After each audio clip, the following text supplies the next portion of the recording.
आपका स्वागत है चेतन जी, और वरिष्ठ पत्रकार राजेश जौहरी जी आपका भी स्वागत है। संतोष जी, शुरुआत आपसे ही, जो तंज और कटाक्षों की और व्यंग्यों की अब बहार हो रही है, जिस तरीके से महाराष्ट्र में महाअघाड़ी सरकार का हश्र हुआ है कि फ्लोर टेस्ट से पहले इस्तीफा देना पड़ा।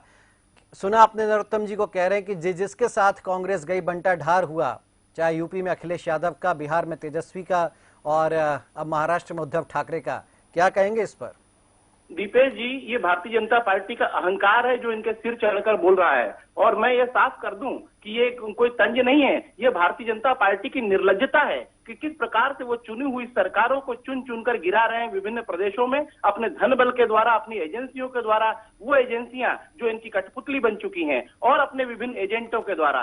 जैसे कि पंजाब में केजरीवाल जी उनके एजेंट बनकर उभरे, जैसे कि पूरे उत्तर प्रदेश में ओवैसी जी को उन्होंने बुलाया था अपने एजेंट बनाकर, जो कांग्रेस के वोट काट सके। और जैसे ही उनके एजेंट अब एकनाथ शिंदे जी बने हैं, क्योंकि उनका मुख्य खतरा शिवसेना या एनसीपी से नहीं है, वो पूरे देश में अभी भी कांग्रेस को ही एक खतरे के रूप में देखते हैं। और कांग्रेस को इसलिए खतरे के रूप में देखते हैं क्योंकि उन्होंने अभी 2018 के चुनावों में मध्य प्रदेश सहित विभिन्न 3-4 राज्यों में कांग्रेस की सरकार बनते देखी थी। तो उनको पता है कि कांग्रेस फिर से अपना पुनरुत्थान करना जानती है और फिर से आ सकती है फ्रंट फुट पर कांग्रेस। इसलिए कांग्रेस को रोकने के लिए वो विभिन्न प्रदेशों में जहां कांग्रेस की मिलीजुली सरकार भी है, वहां कांग्रेस को खत्म करना चाहते हैं। तो इस प्रकार से यदि तानाशाही पूर्ण रवैया केंद्र सरकारें अपना लें तो विभिन्न एजेंसियों को अपनी कठपुतली बनाकर अगर सरकारें गिरा देती हैं तो इसको उनका तंज नहीं कहा जाना चाहिए, उनको इसको निर्लज्जता और बेशर्मी संतोष जी, ठीक है, देखिए भाई, मध्य प्रदेश में सिंधिया आपसे पूरी बात सुन लीजिए। हाँ, मेरी पूरी बात सुन लीजिए। उसमें यह है कि वो धन बल और विभिन्न एजेंसियों के द्वारा यदि सरकारें गिराते हैं तो ये लोकतंत्र का अपमान है, ये जनादेशों का अपमान है, और विभिन्न प्रकार के जो गठबंधन के द्वारा सरकारें बनी हुई हैं उनको गिरा के वो जनमत को धोखा दे रहे हैं। चलिए, अब मैं बोलता हूं कि नीतीश कुमार बिहार में घुटन महसूस कर रहे थे, ये उन्होंने कहा। ठीक है, महाराष्ट्र से मध्य प्रदेश में सिंधिया ने कहा कि साहब सम्मान ही नहीं, चलो चलो बोल दिया जाता है तो मैं किसके पास जाऊं। फिर महाराष्ट्र में हिंदुत्व एक बड़ा एजेंडा था, शिवसेना पार्टी की पूरी रीति नीति बदल गई थी महाअघाड़ी के चक्कर में, और उसी हिंदुत्व को सपोर्ट किया है बीजेपी ने।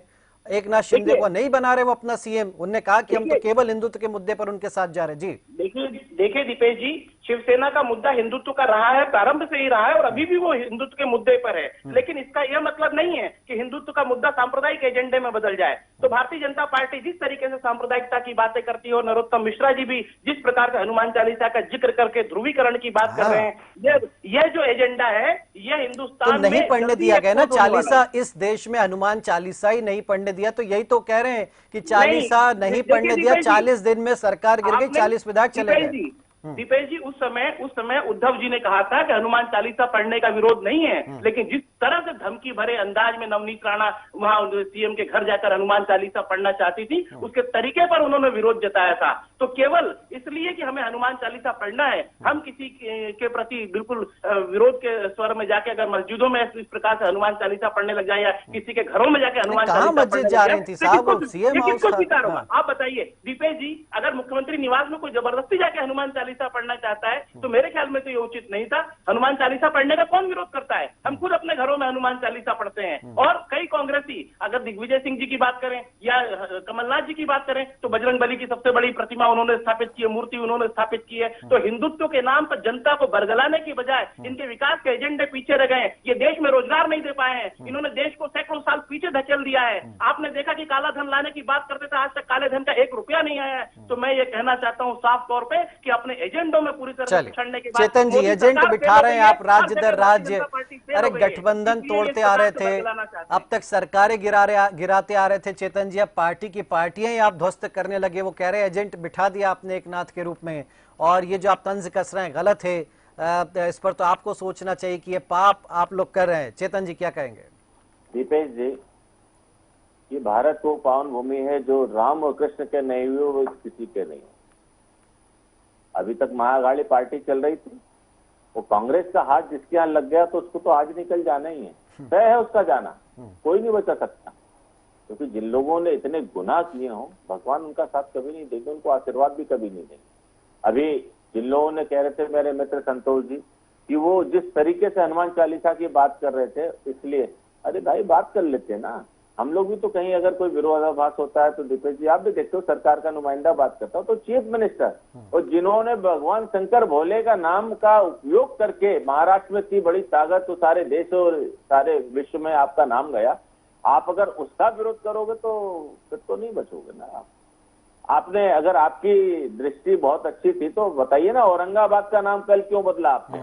उस्मानाबाद का नाम कल क्यों बदला? कल अगर आप में नैतिकता थी, आप में हिम्मत थी तो बदलते, क्यों नहीं बदले? क्यों? क्योंकि कांग्रेस समर्थन वापस ले लेती ना, तो कांग्रेस समर्थन वापस लेती तो भी सरकार जाती। हम उसमें नहीं जाना चाहते कि किसी की सरकार कैसे गिरी, हमने किसी को नहीं बुलाया, लोग खुद आपके यहाँ घर छोड़ करके जा रहे हैं। मध्य प्रदेश में भी वही हुआ, ज्योतिरादित्य साहब के साथ क्या बातें हुई थी, और आदरणीय कमलनाथ जी ने कहा था कि अगर उनको सड़क पर उतरना है तो उतर जाए, उनको रोका किसने? वो सड़क पर उतर गए तो सरकार सड़क पर आ गई। यही हाल वहां पर रहा जिस प्रकार का घटनाक्रम है। अब आप इस लोकतांत्रिक प्रणाली में काम करते हुए अगर 56 में से जिसके 40 एमएलए चले जाएं और कहो कि भारतीय जनता पार्टी उसका समर्थन कर रही है, अरे भैया संवैधानिक रूप से उनका समर्थन करना पड़ेगा आपको। सरकार में अगर आप है तो राज्यपाल को उनकी बात सुननी पड़ेगी, राष्ट्रपति को उनकी बात सुननी पड़ेगी, माननीय प्रधानमंत्री जी को उनके साथ न्याय करना पड़ेगा। हम किसी की सरकार न तो गिराने गए न बनाने गए, स्वतः ही सरकारें गिर रही हैं और ये अपने पापों से, अपने कुकर्मी विचारों से गिर रही हैं। हम कहीं नहीं जा रहे बेटा। पालघर की हत्याकांड को लेकर के किस प्रकार का तांडव शिवसेना की सरकार ने किया, जिसमें कांग्रेस और एनसीपी दोनों बराबर के उस पाप के भागीदार हैं। तब तो आपको याद नहीं आया कि आप क्या करने जा रहे हो। महाराष्ट्र में जिस प्रकार से आपने आतंकवादियों के लिए रेड कारपेट बिछा करके जो स्वागत कर रहे थे, अभी कुछ दिन पहले ही क्या मामला है ना, ये क्या महाराष्ट्र की जनता देख नहीं रही थी? जिस संभाजी के नाम पर, जिस शिवाजी के नाम पर आपको ताकत मिली, समाज ने ताकत दी, आपको समाज ने ताकत दी थी, ये आपकी कोई ताकत नहीं थी, आपकी विरासत नहीं थी। और आप देखिए क्या असर हुआ। आज के बाद अगर जिस ताकत का दुरुपयोग सत्ता में रहते हुए शिवसेना कर रही थी, अगर बनने वाली सरकार अगर उसकी आधी भी ताकत लगा दे तो शिवसेना और शिवसैनिक कहीं घर से नहीं निकल पाएंगे, जो आज महाराष्ट्र की स्थिति है, क्योंकि मूल शिवसैनिक नहीं है। नहीं, ये अब चलिए ठीक है चेतन जी, वो तो जितने आप कहें कम है, लेकिन ये महाराष्ट्र प्रकरण में ऐसा तो नहीं हुआ कि अब हिंदुत्व का सहारा लेना पड़ रहा है, बेगानी शादी वाला हाल हो गया बीजेपी का, एक नाथ शिंदे अड़ गए होंगे कि नहीं साहब सीएम तो मैं बनूंगा वरना नहीं चाहिए समर्थन आपका। जी चेतन जी, आपने बहुत अच्छी बात कही है। एक तो दीपेश जी, आप भी भारतीय जनता पार्टी को देख रहे हैं, सरकार को देख रहे हैं। आज इस देश में भारतीय जनता पार्टी को भारतीय जनता पार्टी की विचारधारा से अलग हटाने वाली कोई शख्सियत नहीं, और अपनी शर्तों पर कोई हमको चला ले ये संभव नहीं है। अच्छा, ये नए मतलब सरकार आप ही चलाएंगे पीछे से? हाँ, मैं दूसरी चीज कह रहा हूँ, ये नए दौर की आदरणीय अमित शाह जी की भारतीय जनता पार्टी है। नहीं, राष्ट्रीय अध्यक्ष तो नड्डा जी हैं साहब।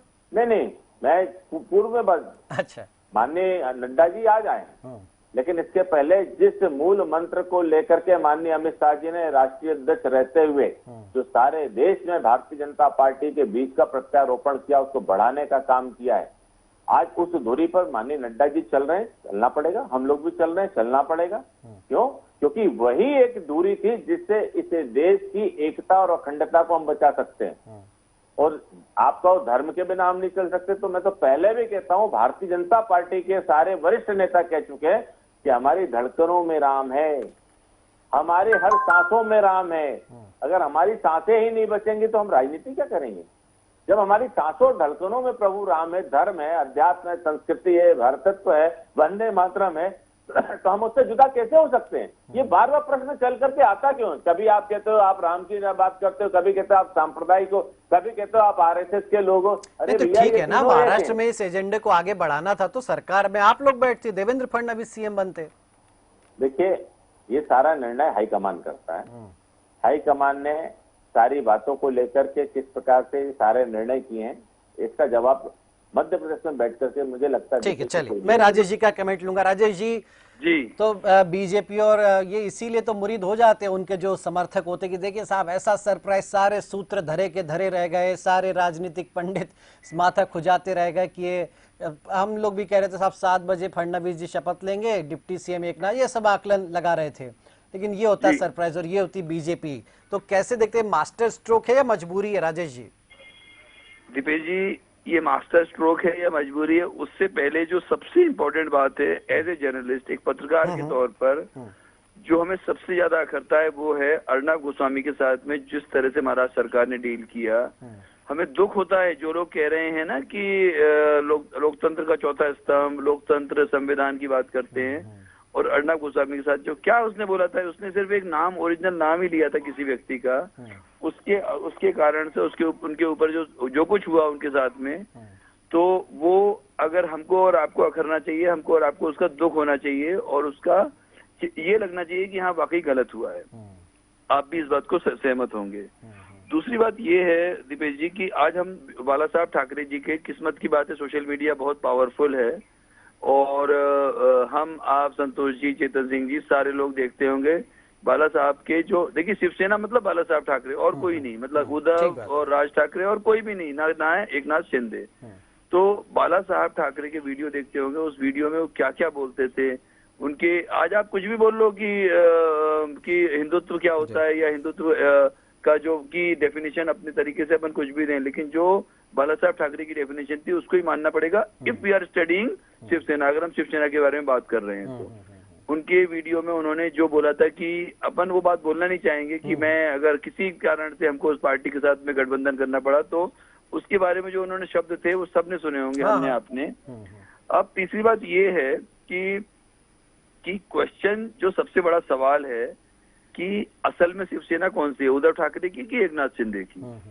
क्योंकि बाला साहब ठाकरे की वीडियो, बाला साहब ठाकरे की विचारधारा, उनके भाषण, उस पर ध्यान दिया जाए तो उसके, अच्छा हम और आप बिल्कुल नहीं कहेंगे कौन सी शिवसेना है, ये तो जनता डिसाइड करे कौन सी शिवसेना है असली। अब चौथी बात ये है कि एंटी डिफेक्शन लॉ, यानी कि जो दल बदल जो कानून है, उसके आधार पर क्या जो संविधान ने जो व्यवस्था दी है, क्या हमारे कानून ने व्यवस्था दी है, क्या एकनाथ शिंदे सही है? अगर सही है तो फिर उस पर सवाल उठाने का अधिकार हमको और आपको किसी को भी नहीं है।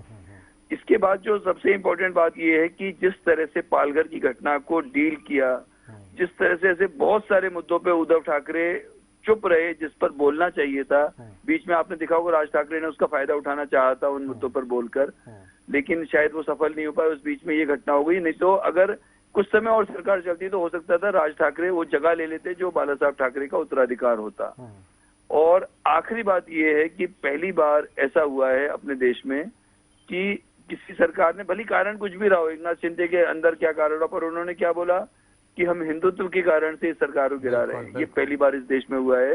ये सब चीजें राजनीति का जो अपन किसी पार्टी का समर्थन नहीं कर रहे हैं, किसी पार्टी का विरोध नहीं कर रहे हैं, पर ये राजनीतिक घटनाक्रम ये सारी चीज हमको बताते हैं जो इस समय महाराष्ट्र में हो रहा है। संतोष जी, तो हिंदुत्व के मुद्दे पर ये नई सरकार का गठन हुआ और भाई सवाल तो उठेगा ना कि आखिरी कैबिनेट बैठक में 2-2, 3-3 शहरों के नाम आपने बदले, अचानक से बदले, औरंगाबाद, उस्मानाबाद, किन के नाम थे, किन के नाम हो गए वहां पर, तो यही तो नहीं कर पा रहे थे उद्धव ठाकरे खुलकर, और यही एकनाथ शिंदे की शिकायत थी कि भाई जो हम बात करके आए हैं, जो बाला साहब ठाकरे थे वो तो बीजेपी तो करती नहीं थी अयोध्या के आगे की बात, मथुरा काशी की बात तो बाला साहब ठाकरे करते थे, तो वो थी शिवसेना। तो और जो फिर मीम्स बनते थे, जो सोशल मीडिया पर कैरिकेचर बनाए जाते थे कि शिवसेना की हालत कैसी कर दी गई, कोई सोनिया सेना बोलता था, कोई पवार सेना बोलता था, तो ये थी ना, तो हमें तो लग रही थी शिवसेना पर। संतोष जी, इससे आहत थे एकनाथ शिंदे। देखिए दीपेश जी, अभी थोड़ी देर पहले मैं देवेंद्र फडणवीस जी को सुन रहा था, वो बाला साहब ठाकरे की भूरी भूरी प्रशंसा कर रहे थे, लेकिन दरअसल उनके दिमाग में वो बात नहीं थी।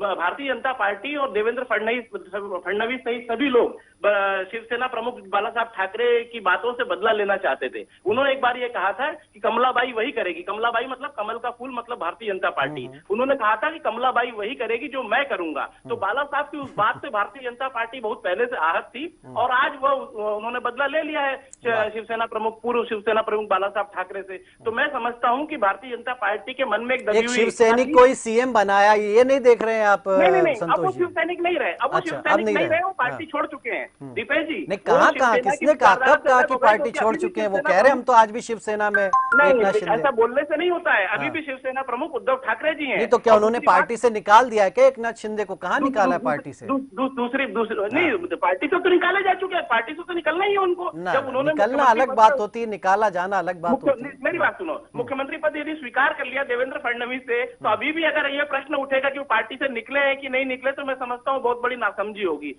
और अभी राजेश जौहरी जी जिस प्रकार से सारी चीजों का विश्लेषण कर रहे थे, तो हालांकि वो पत्रकार के रूप में बैठे हैं, लेकिन मुझे ऐसा लग रहा है कि भारतीय जनता पार्टी के दूसरे प्रवक्ता बन गए राजेश जौहरी जी। और जिस तरीके से उन्होंने घटनाओं का विश्लेषण किया, मैं समझता हूं कि उनकी निष्पक्षता पर भी प्रश्न चिन्ह खड़े हो सकते हैं कि उनको हर चीज सोच समझकर बोलना चाहिए। यदि यहाँ पर वरिष्ठ पत्रकार बने हैं तो उनको घटनाओं का निष्पक्ष विश्लेषण करना चाहिए। तो ठीक है, दो प्रवक्ता भी किस यदि बात हैं, से तो आपको मैं कांग्रेस दिक्कत का हुई पक्ष राजेश अपना जी की, रखूंगा। ये भी बता दीजिए, क्या उन्होंने गलत बोला? नहीं, उन्होंने जितनी भी बातें की, हाँ, तो उन्होंने सब गलत उन्होंने थी। ये उन्होंने भारतीय जनता पार्टी का जिस तरीके से पक्ष लिया, उन्होंने कहा कि हाँ, जो भी घटनाक्रम हुए सही हुए, तो मैं समझता हूँ कि फिर तो कुछ बचता ही नहीं, नहीं है कानून लोकतंत्र के दायरे में यदि- हुए नहीं। यदि- उन्होंने ये कहा कि भाई जो भी चीजें हो रही हैं संविधान में लिखा हुआ है, सुप्रीम नहीं। कोर्ट तक मामला पहुंचा, वहां से नहीं, सब चीजें, अब नैतिकता की बात अलग होती है। हाँ। उन्होंने सेलेक्टिव रूप से जैसे पालघर की घटना का जिक्र किया, हाँ। या अर्णब गोस्वामी के साथ हुए घटनाक्रम का जिक्र वो किया, एक पत्रकार के selective नाते रूप से। किया। अर्णब गोस्वामी यदि सोनिया जी को, जो कि हमारी सर्वमान्य नेता है, पूरे भारत के करोड़ों कांग्रेस जनों के आदर्श हैं, अगर उनके बारे में अर्णब गोस्वामी ने कोई हल्की टिप्पणी की होगी, तो पूरे देश का जो कांग्रेस जन है वो चुपचाप सहन नहीं करेगा। और राजेश जौहरी जी, आपकी बातों से पूरी तरह से असहमत होते हुए, हम सोनिया जी के प्रति सम्मान दर्शाने वाले अर्णब गोस्वामी का बिल्कुल सम्मान नहीं करते। चलिए, बिल्कुल मत आप इस बात कीजिए, को नोट मैं कर ये कह रहा हूं, लीजिए। और ये लेकिन करोड़ों लेकिन कांग्रेस जनों संतोष की जी, भावना वहां है। क्या चल रहा था? क्या चल रहा था वहां पर? शरद पवार को लेकर के कोई अभिनेत्री टिप्पणी करती है, आपको पता है 40 दिन तक वो जेल में रही है। 40 दिन। ये किस संविधान और कानून? मुनव्वर फारूकी के लिए जो एक धर्म के आराध्यों का, देवी देवताओं का मजाक उड़ाता था, उसका केस लड़ने के लिए आपकी पार्टी के वकील लड़ते हैं सुप्रीम कोर्ट में, और कोई शरद पवार के लिए जो एक इंसान है, जो एक नहीं, तो आप सवाल उठेंगे ना साहब, आप इस पर जवाब दीजिए। आप दीपेश जी, पूरी बात सुन लीजिए। अगर मुनव्वर फारूकी पे कोई कार्रवाई होती है, या किसी अभिनेत्री पर कोई कार्रवाई होती है, कांग्रेस पार्टी विरोध नहीं करेगी। लेकिन यदि सोनिया जी पर कोई टिप्पणी होगी, तो पूरे देश का एक एक कार्यकर्ता, नहीं, बिल्कुल वो आपका अधिकार है, आप कीजिए, हम मना नहीं कर रहे हैं। हम कह रहे हैं अभिव्यक्ति की जो बात आप लोग कहते हैं ना, अभिव्यक्ति के पैरोकार बनते हैं, तो भाई शरद पवार पे टिप्पणी करने वाले को 40 दिन एक अभिनेत्री को जेल में रखा गया, क्या वो ठीक था क्या? नहीं, अर्णब गोस्वामी का यदि शरद पवार ने किया है, हाँ। और अर्णब गोस्वामी को यदि बंद किया गया है, तो राजेश जौहरी जी नहीं, हम अर्णब गोस्वामी की बात नहीं कर रहे, हम यहाँ किसी दूसरे ग्रुप से जुड़े लोगों की हम यहाँ चर्चा नहीं कर रहे। हम केवल सोनिया जी और राहुल जी के प्रति टिप्पणियां करते रहते हैं, उन्हें तो कांग्रेस ने कभी अंदर नहीं किया। खैर, केतकी चितले एक अभिनेत्री थी, शरद पवार को लेकर उन्होंने कोई टिप्पणी की और 40 दिन वो जेल में रही, तब आपकी पार्टी ने क्यों वो पैरोकारिता नहीं की जो अभिव्यक्ति की स्वतंत्रता के लिए आप लोग करते हैं? खैर, वो मामला अलग है, अब तो बहुत पीछे छूट गई तमाम चीजें। तो वो ये गिनाना चाह रहे हैं राजेश जी की भाई यही सब चीजें हो रही थी वहां पर, और इससे एकनाथ शिंदे आते। लेकिन राजेश जी अपनी बात का जरूर जवाब देंगे। चेतन जी, एक लास्ट कमेंट आपका, जल्दी से क्या कहना चाहेंगे? आरोप तो आप पर लगेंगे चेतन जी लगातार कि आप लोग सरकारें गिरा देते हैं, जहां नहीं बना पाते हैं वहां गिरा देते हैं। चेतन जी का ऑडियो। आज नहीं तो कल बोलता है, पाप तो सर चढ़ करके बोलता है। और जिस प्रकार से महाराष्ट्र में ऐसा लगता था जैसे तालिबानियों की सरकार चल रही है।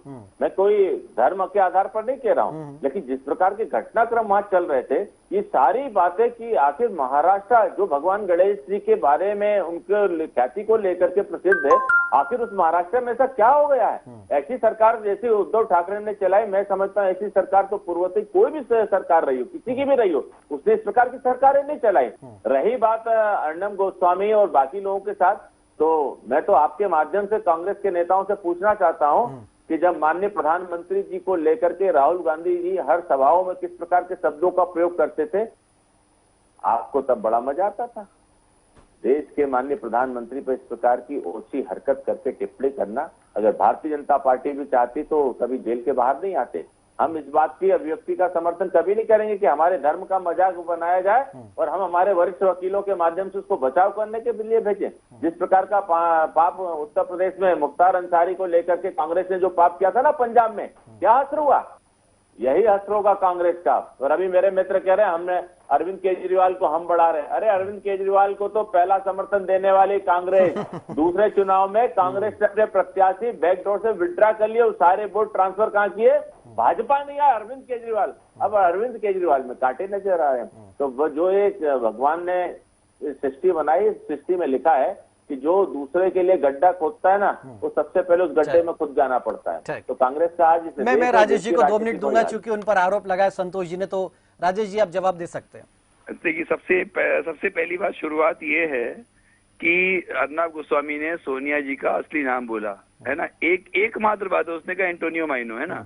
अजय सिंह बिष्ट के बारे में हर आदमी योगी आदित्यनाथ के बारे में बोलता है, अजय सिंह बिष्ट और अलग अलग लोगों के बारे में हमें लगता है उस पर हम ज्यादा चर्चा नहीं, पर हम दूसरी बात कह रहे हैं। अब एक बात तो ये है कि उसमें एक दूसरी बात ये है कि बुंदेलखंड में जो आपने सुना होगा एक सिस्टम, हर आदमी जयराम जी की बोलता है या राम राम बोलते हैं। हम लोग शुरुआत में जब कहीं भी किसी से मिलते हैं तो हमें याद है अपने कॉलेज टाइम पे जैसे राम जन्मभूमि का आंदोलन शुरू हुआ, हम लोगों को कोई लेना देना नहीं था बीजेपी से, ना तब था ना आज है। तो हमारे जो विधायक थे उनका नाम इसलिए नहीं ले रहे हैं कि वो किसी का नाम लेना अच्छा नहीं है। तो शहर के विधायक थे, उनको जैसे ही राम राम बोला कहने लगा, अरे मैं कांग्रेसी हूँ। ये आप समझिए इस बात को, इट इज ऑन रिकॉर्ड। हम आपको बताएं, जब भी हम लोग आमना सामना करते हैं, आज भी हम उनको बोलते हैं कि आपने ये बात कही थी। मतलब राम राम और कांग्रेसी में क्या जो सिमिली है, हमें ये समझ में नहीं आया। और आखिरी बात ये है कि अरविंद केजरीवाल और ओवैसी जो हैं, ये दोनों लोग अगर कोई नुकसान किसी पार्टी को पहुंचा रहे हैं तो वो सिर्फ कांग्रेस है। आप विश्वास मानिए कि अरविंद केजरीवाल को भले ही जब 3 सीटें आई थी बीजेपी के और 67 सीटें आई थी अरविंद केजरीवाल को, और कांग्रेस को 0 आई थी, उसके बाद भी खुश हो रहे थे कांग्रेस के लोग कि अच्छा हुआ बीजेपी की सरकार। लेकिन आपको तो खत्म ही कर दिया उसने। और ऐसे ही स्थिति ममता बनर्जी नहीं करी, ऐसी स्थिति ओवैसी भी कर रहा है। ये लोग जो हैं, ये कहीं ना कहीं आपको भले अच्छा लग रहा होगा आज कि वो बीजेपी को हरा रहा है, लेकिन सवाल राष्ट्र बीजेपी और कांग्रेस और ओवैसी और केजरीवाल सबसे ऊपर है। अगर कहीं पे कोई राष्ट्र की बात आती है, कहीं पे हमारे आराध्यों की बात आती है, आज राम को आप विश्वास करिए दीपेश जी, कई बार ऐसा होता है कि कई लोगों को, हमारी आदत में है ये वो जय श्री राम बोलना, कई लोगों को जो मिल जाते हैं तो वो लोग ऐतराज करते हैं इस बात नहीं, आप सांप्रदायिक तुरंत घोषित कर दिए जाएंगे अगर वो कहते हैं आप बीजेपी वाले हो। वो कहते हैं आप पत्रकार होके इतने सीनियर आदमी होके, इतने विद्वान होके आप जय श्री राम बोल रहे हो। आप बताइए जय श्री राम बोलना कहाँ गलत है? संतोष जी से हमें ऐसी उम्मीद नहीं थी। संतोष जी को हम बहुत ही, जिसे कहना चाहिए, संजीदा, बहुत ही इंटेलिजेंट, बहुत ही शार्प इंसान समझते थे। नहीं, वो है भी, ऐसा नहीं है। हाँ, मतलब हमारे दिमाग में जो उनकी पिक्चर थी बहुत अच्छी थी, आज भी है। मतलब ऐसा नहीं है कि नहीं, हम देखिए कोई गिले शिकवे मन मुटाव पैदा करने के लिए नहीं आप लोगों को बिठाते, हम तो ये कहते हैं कि अपने विचार रखें राजनीतिक। उन्होंने बीजेपी का एजेंट बोल दिया। अच्छा संतोष जी क्या कहना चाहेंगे? संतोष बात बोलना चाहता हूँ। हाँ, बोलिए दीपेश जी। मैं कहता हूँ राजेश जी, अगर उन विधायक जी ने आपको राम राम बोलने से मना कर दिया तो विधायक जी के नाम का खुलासा तो कर दीजिए, क्योंकि ये कहानी तो मुझे काल्पनिक लग रही है। नहीं करेंगे क्योंकि वो आप समझिए, आपको बता देंगे संतोष जी भी इंदौर के ही, राजेश जी भी इंदौर के ही, मना नहीं करेंगे यदि वो हिंदू है तो। फोन करके बता देंगे, आपको फोन करके बताएंगे, आप उनसे कंफर्म कर लेना। ये अगर, हाँ मतलब अगर कंफर्म ना हो तो आप बोलिएगा। खैर, मामला अब देखिए फिर हिंदुत्व की तरफ आगे बढ़ गया। शिव सैनिक क्या अब खुश होगा या माथा खुजाएगा कि मैं अब किस हिंदुत्व के साथ आगे बढ़ूं, उद्धव ठाकरे वाले हिंदुत्व के साथ या फिर एकनाथ शिंदे वाले हिंदुत्व के साथ? बहरहाल कांग्रेस पर